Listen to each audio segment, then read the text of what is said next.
ദൂരെ ആണെങ്കിലും പനിയുന്ന. ഞാനൊന്ന് മൂത്രം ഒഴിക്കാൻ ഇറങ്ങി ഉടനെ ഇവനും പുറകിന് വരും.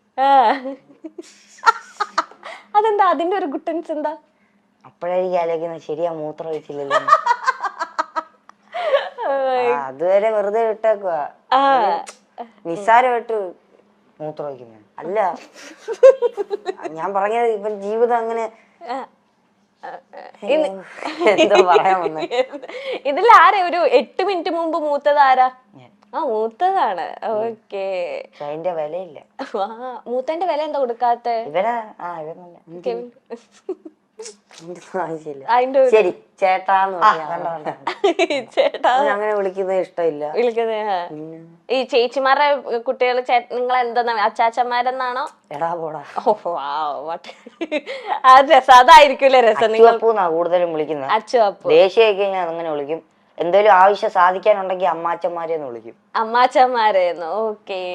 എടാ ഈ വാടാന്ന് പറയാ അങ്ങനെ വിളിക്കും. അമ്മാച്ചന്മാര് മറ്റേ കോട്ടയം സൈഡിലല്ലേ? ഓക്കെ. ഈ ചേച്ചിമാരെന്ന് പറഞ്ഞാലും നിങ്ങളെക്കാളും കുറച്ചധികം ഏജ് ഡിഫറൻസ് ഉള്ളവരാണ്. ഇതാ ഒരുമിച്ചൊക്കെ പറഞ്ഞു. അതെ, നല്ല പ്രായമുണ്ട്. അതെ, അവരും കെട്ടി അവർക്കും കുട്ടികളുണ്ട്. അപ്പം ചേച്ചിമാരെ നിങ്ങൾ ഒരു അമ്മയ്ക്ക് തുല്യ ഒരു ചേച്ചി അമ്മ എന്നൊക്കെ പറയുന്ന പോലെ തന്നെ ആയിരിക്കുമല്ലോ നിങ്ങളെ കുഞ്ഞുനാൾ തൊട്ട് നിങ്ങളുടെ മേജർ ഡിസിഷനിൽ പപ്പയുടെ മമ്മിയുടെ ഒപ്പം തന്നെ ചേച്ചിമാരും പളിയന്മാരൊക്കെ ഉണ്ട്. അപ്പം ചേച്ചിമാരായിട്ടുള്ള ആ ഒരു ഗിവ് ആൻഡ് ടേക്ക് അല്ലെങ്കിൽ ആ ഒരു ഇന്റിമസി ഒക്കെ എങ്ങനെയാ? ചേച്ചിമാരിയായിട്ടായിരുന്നു ഞങ്ങൾ കൊച്ചിലെ തൊട്ട് കൂടുതൽ ഇതും അവരുടെ കൂടെ ആയിരുന്നു പണ്ട് തൊട്ടേ ഞങ്ങൾ കിടക്കുന്നത്. ഇവനായിരുന്നു കൂടുതൽ കൊഞ്ചീര്. രണ്ട് ചേച്ചിമാർക്ക് ഇവന് ഇച്ചിരിയേ ഉള്ളായിരുന്നു എന്നെക്കാളും. ചെവിയൊക്കെ ഇങ്ങനെ ഒട്ടി. നീ എങ്ങനെ അതെല്ലാം കണ്ട് പറഞ്ഞു ഇവന്റെ ഒരു ക്വാളിറ്റി അല്ല വൃത്തിയിട്ട ക്വാളിറ്റി ഇതാ. വേറെ ആരെങ്കിലും എന്തായാലും പറയും അത് ഇവൻ കണ്ടുപിടിച്ചാന്നുള്ള രീതിയിൽ ഇവൻ എല്ലായിടത്തും പറയും. ഇപ്പൊ കണ്ട പോലെ തന്നെ ഇവൻ കണ്ടിട്ടില്ല. പക്ഷെ അത് കഴിഞ്ഞ അത് വേറെ എല്ലാം പറഞ്ഞില്ല, കംപ്ലീറ്റ് ആകത്തില്ല. കണ്ട പോലെ പറയല അത്. പക്ഷെ അത് കേട്ടിരിക്കാനും പറ്റൂട്ടോ. ഞാനൊക്കെ കേട്ടിരുന്ന കണ്ടില്ലേ? അത് ബമ്പർ ചിരിന്ന് എന്തോ ഒരു ക്ലോക്കിന്റെ എന്തോ ഒരു ഇത് കിട്ടി, ഗിഫ്റ്റിന്റെ ഒരു ജുവലറിയുടെ എന്തോ ഒരു ഇതിന്റെ ആയിട്ടാ ഗിഫ്റ്റ് കിട്ടിയത്. അപ്പൊ ഏതോ ഒരാൾ പറഞ്ഞ ക്ലോക്കില് ഗോൾഡിന്റെ ഇതാണ്, അത് ഈ പുറകെ എഴുതി വെച്ചിട്ടുണ്ട് 1500 രൂപന്ന്. ഇവന് ഇത് എല്ലായിടത്തും നടന്ന് പറയാ. അതെന്നാലും പുള്ളി പറഞ്ഞെന്നുള്ള രീതിയും പറയത്തില്ല. ഇവൻ എല്ലായിടത്തും നടന്ന് പറയാ ഇതുണ്ട്. ഒരു ഉറപ്പില്ലാതെ ഇവൻ പറയുന്നത്. എന്തെങ്കിലും പറയാനുണ്ട് ഇതിനെ പറ്റി? ഉള്ള കാര്യായോണ്ടേ ഞാനൊരു തമാശക്ക് അവിടെ പറഞ്ഞു. ഇവനെല്ലാം അങ്ങ് സീരിയസ് ആയിട്ട് എടുക്കും. ഞാൻ പറയുന്നത് എന്താണേലും നേരെ അമ്മയുടെ അടുത്ത് പറയും. അമ്മ എന്നിട്ട് അത് വെച്ച് എന്നെ കളിയാക്കും.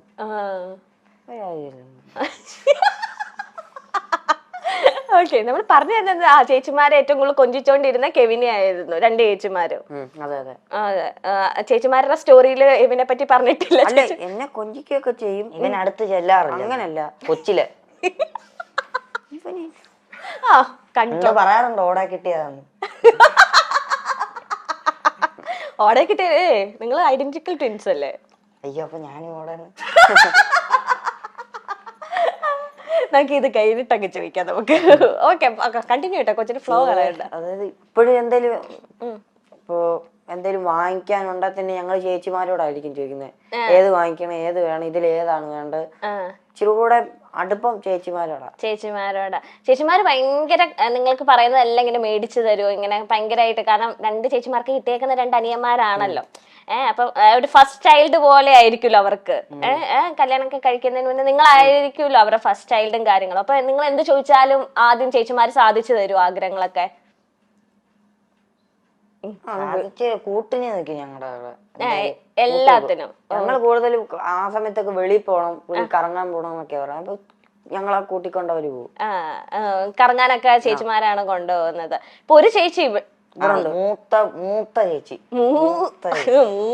ചേച്ചി ഇവിടെ പ്രായമുള്ള ചേച്ചി ഇവിടെ ഉണ്ട്. ഓക്കെ. ഇളയ നല്ല പ്രായമുള്ള ചേച്ചി വേറെ സ്ഥലത്ത് യുകെയില. നല്ല പ്രായമുള്ള യുകെയിലുള്ള ചേച്ചി എന്ന് വരും ഇനി നാട്ടില്? ഈയിടയ്ക്ക് ഒന്ന് വന്നായിരുന്നു. അത് കഴിഞ്ഞ് പോയി. ഹസ്ബൻഡും കൊച്ചും ഒക്കെ ആയിട്ട് വന്നായിരുന്നു.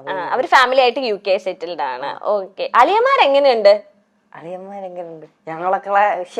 ഞങ്ങളെക്കാളിലും അതായത് ഇപ്പൊ പിന്നെ അവര് തന്നെ എങ്ങനെയാ ഞങ്ങളെ അളിയന്മാരെന്ന് പറയുന്നത്? അവരുടെ ബന്ധുക്കാരൊക്കെ വരുമ്പോ ഓരോരുത്തർ അവരുടെ വീട്ടിൽ പെണ്ണ് കാണാനൊക്കെ ചെല്ലുമ്പോ കാണിക്കല്ലോ ഇത് പെണ്ണ്.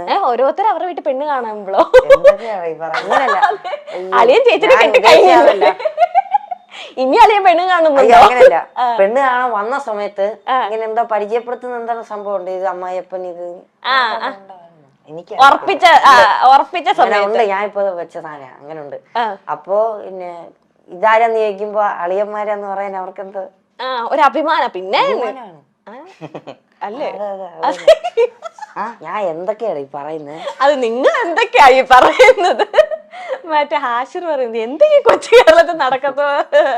ഓക്കെ. അല്ല, അളിയന്മാര് എങ്ങനെ എടാ പോടവരെ നിങ്ങൾ തോളത്തൊക്കെ ഇട്ട് എന്നെ ഉണ്ട് അങ്ങനെയൊക്കെയാണോ? അങ്ങനെയൊന്നുമില്ല. അങ്ങനെയൊന്നുമില്ല. എടാ പോടാ, ദാറ്റ് മീൻസ് അങ്ങനെ ജോളിയായിട്ട് റെസ്പെക്റ്റും ഉണ്ട് എന്നാ എല്ലാം പറയാൻ പറ്റുന്ന ചേച്ചിമാരെ പോലെ തന്നെ എല്ലാം പറയാൻ പറ്റും. ഈ ചേച്ചിയും പപ്പയും അമ്മയും ഒന്നും അറിയാതെ നിങ്ങൾ രണ്ടുപേരും അളിയന്മാരും നടത്തിയ എന്തെങ്കിലും കുസൃതികളുണ്ടോ?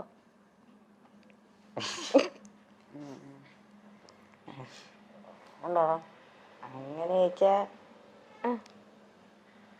അങ്ങനെ ഇല്ല. അങ്ങനെ കാര്യം ഇത്ര നേരം ഇരുന്നപ്പോ ഓർത്ത് എന്തെങ്കിലും ഞാനും പ്രതീക്ഷിച്ച എന്തെങ്കിലും ചേച്ചിമാരെ അങ്ങനെ നിങ്ങൾ അളിയൻ ഗ്യാങ്സ് അങ്ങനെ ഒന്നും ഒപ്പിച്ചിട്ടൊന്നുമില്ല. ഈ സീക്രട്ടുകളൊക്കെ ഈ മനസ്സിൽ ഇരിക്കാത്തത് ആർക്കാ നിങ്ങളെ രണ്ടുപേരുടെ ഇടയില്? വെളിയിൽ പറയുന്നത് ആരാ? അത് ഇവൻ എന്തേലും ഒരു സംഭവം നടന്നു കഴിഞ്ഞ് ഇവന്റെ ഇടയില് എനിക്കറിയത്തില്ല, ഇവൻ എന്തെങ്കിലും സംഭവിച്ചു കഴിഞ്ഞാൽ ആരോടെങ്കിലും പറയണം. അത് അയാൾ കേട്ടില്ലേ പോലും അവന് പറഞ്ഞു തീർക്കണം. ഞാൻ പറയും ഇടയ്ക്ക് ഭിത്തി നോക്കി വല്ലതും പറയും, ഞാൻ ശ്രദ്ധിക്കത്തില്ല, എന്നാലും അവനത് പറഞ്ഞോണ്ടേ ഇരിക്കണം, ഒരു സമാധാനം കിട്ടുക. ഓക്കെ. അതല്ല, എന്തെങ്കിലും ഇപ്പം എവിൻ പറയാനേടാ ഇത് വീട്ടിൽ പറയല്ലോ നമുക്ക് അങ്ങനെയൊക്കെ പറഞ്ഞിട്ട് ഇങ്ങനെ അമ്മയോടോ പപ്പയോടോ ഒക്കെ പറഞ്ഞിട്ടുണ്ടോ? വീട്ടിൽ പറയാ ഉണ്ടോടാ? ഇല്ല, അങ്ങനില്ല. ഈ പറഞ്ഞ പോലെ തന്നെ എനിക്ക് ഒളിപ്പിക്കാൻ അറിയത്തില്ല രഹസ്യം. അല്ല, രഹസ്യങ്ങൾ അങ്ങനെ ഇല്ല.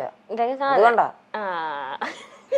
ഇപ്പൊ നിങ്ങളിപ്പം പഠിക്കുന്ന ടൈം ആയാലും ഇനിയിപ്പം ഫ്യൂച്ചറിലായാലും ഇപ്പം നിങ്ങൾ ഡിഫറെന്റ് കോഴ്സസ് ആകുമ്പോഴായാലും നിങ്ങൾ ഒന്ന് സെപ്പറേറ്റ് ആവേണ്ട വരും. അല്ലെങ്കിൽ നിങ്ങളുടെ ജോലി ഭാഗമായിട്ട്, അല്ലെങ്കിൽ ചിലവർക്ക് ഇനി നിങ്ങളിൽ ആരെങ്കിലും ഒരാൾ എബ്രോഡ് പോവുക, അല്ലെങ്കിൽ ജോലിയുടെ ഭാഗമായിട്ട് നിങ്ങൾക്കൊന്ന് സ്പ്ലിറ്റ് ആകേണ്ട ചിലപ്പോൾ വരുമായിരിക്കും, വരാതിരിക്കട്ടെ. അങ്ങനെ വന്നിട്ടുണ്ടെങ്കിൽ നിങ്ങൾക്ക് അത് ഭയങ്കര സങ്കടമാവോ? എങ്ങനെ? സങ്കടമൊന്നുമില്ല. സങ്കടമായിട്ടല്ല, ഇപ്പൊ എപ്പോഴും ഞങ്ങള് തമ്മിലാ സംസാരം, വീട്ടിലാരേലും ഇല്ലേ, ആ ഒരു ചെറിയ ഒറ്റപ്പെടലേ ഉള്ളു, അല്ല സങ്കടമായിട്ടില്ല. അല്ല, അവിടെ ചെന്ന് കഴിയുമ്പോ ആരേലും ഒക്കെ കൂട്ടിന് കാണുമല്ലോ സംസാരിക്കും. അതിപ്പോ ഇരുന്ന് പറയാം, എന്നാലും 2 ദിവസം കഴിയുമ്പോ എടാ നീ എവിടെയാ അങ്ങനെ വിളിക്കാറുണ്ട്. അങ്ങനെ വിളിക്കാറില്ല, ഒരു മൂകത കാണും. അങ്ങനെ വിളിക്കേണ്ട ആവശ്യം നിങ്ങൾക്ക് ഇപ്പൊ വന്നിട്ടില്ല. ഇപ്പൊ നിങ്ങള് 24/7 നിങ്ങൾ ഒരുമിച്ചായിരിക്കും. അങ്ങനെ വന്നിട്ടുണ്ടെങ്കിൽ നിങ്ങൾ രാത്രി കിടക്കുന്ന നേരത്തെ എപ്പോഴെങ്കിലും അങ്ങനെയൊക്കെ ചിന്തിച്ചിട്ടുണ്ടോ? ഇനി നമ്മൾ കുറച്ചു നാൾ കഴിയുമ്പോ പഠിത്തത്തിന്റെ ആവശ്യമായിട്ടോ ജോലിയൊക്കെ ആവശ്യമായിട്ടോ? അങ്ങനെ ചിന്തിക്കുമ്പോ എന്തോ ഒരു എക്സൈറ്റ്മെന്റ് കാര്യം, ഇത്ര നാൾ ഒരുമിച്ചല്ലേ, ഇനിയും പോകുമ്പോ എങ്ങനെയായിരിക്കും അറിയാൻ. കളർഫുൾ ആയിരിക്കോ? എക്സൈറ്റ്മെന്റ് ആന്നൊക്കെ പിരിയാനല്ല, എങ്ങനെ ഇരിക്കും? ഇമോഷൻസ് ഒക്കെ ഏറ്റവും കൂടുതൽ ആർക്കാ? കരയുന്ന മാത്രല്ല, കരയുന്നല്ല ഉദ്ദേശിക്കുന്നത്. എല്ലാ കൂടുതല് ദേഷ്യമാണെങ്കിൽ ദേഷ്യം കൂടുതൽ ഇവന്, വിഷമാണ് വിഷമം കൂടുതൽ ഇവന്, വാശിയോ? എല്ലാ ഇമോഷൻസും നിങ്ങൾ എവിനാണ് ഏറ്റവും കൂടുതൽ അല്ലേ?